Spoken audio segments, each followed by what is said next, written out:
Hi, I'm Dr. Dan Shapiro. I'm a plastic surgeon certified by the American Board of Plastic Surgery. I've been practicing in the Scottsdale Paradise Valley area since 1992, and all I perform is cosmetic or aesthetic plastic surgery. I've been performing fat transfer for about 15 years now, and I do it almost every day of my practice. A common question that I have from both men and women is that, can I have fat transfer instead of a chin implant?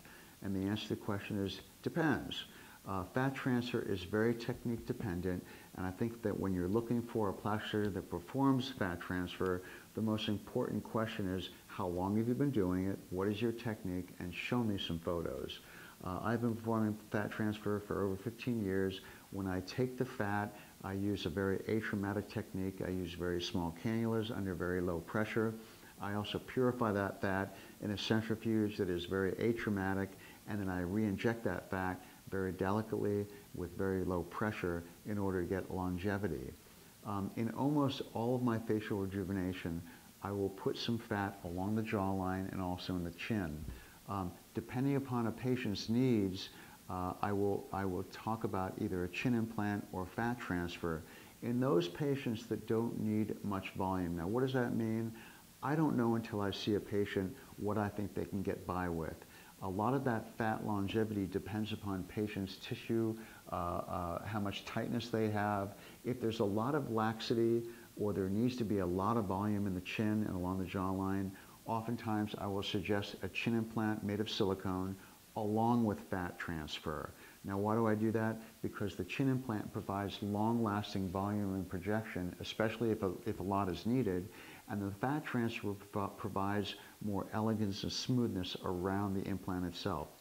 In some patients that have facial rejuvenation and need some augmentation of the chin, I will oftentimes only do fat transfer alone. In those cases, I'm putting fat along the jawline, along the chin, around the mouth, and the volume at the chin provides more balanced proportion to the rest of the face. In people that have glaring deficiencies in their chin as opposed to the rest of the face, most commonly I think that they need a chin implant. But if the augmentation needs to be more subtle and does not require a lot of volume, fat transfer could suffice. The beauty of having a chin implant in is you put it in, it is predictable, and it doesn't reabsorb.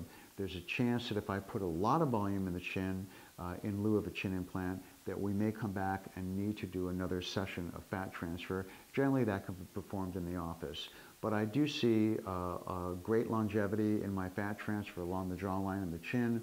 I do it in almost every facelift case because it provides youthful fullness and proportion, because as we age, we all start to lose some volume on the midline and adjacent to the midline in the lower face. But the best way to get an idea whether you need a chin implant or fat transfer or both is to come in. And how do you decide who to see? Well, you go online, you look at before and afters, you see how often they're performing these procedures, you find out how long they've been performing these procedures, and you look at patient recommendations to find out if there are a lot of happy patients out there. Thank you very much.